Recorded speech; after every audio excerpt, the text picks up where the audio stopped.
पोलिसांनी नाकारूनही घायवळला परवाना का दिला? योगेश कदमांची हकालपट्टी करा, अन्यथा ठाकरेंची शिवसेना रस्त्यावर उतरणार, अनिल परब यांचा इशारा। या संदर्भात मुख्यमंत्री फडणवीसांना भेटणार, परबांची माहिती।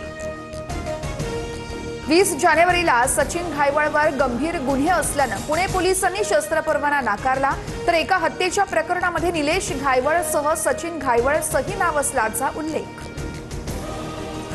पोलीस विभागाच्या अहवालानुसारच शस्त्र परवाना सुनावणीपर्यंत सचिन घायवळ विरोधात गुन्हे प्रलंबित नव्हते, योगेश कदमांचं स्पष्टीकरण।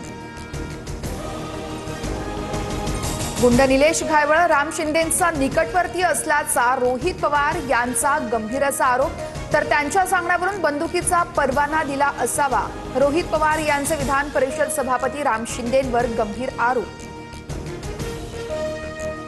मागील विधानसभेत निलेश घायवळ रोहित पवारांचे कार्यकर्ते होते, काचेच्या घरात राहणाऱ्यांनी दुसऱ्यांना दगड मारू नये, तानाजी सावंतांची टीका।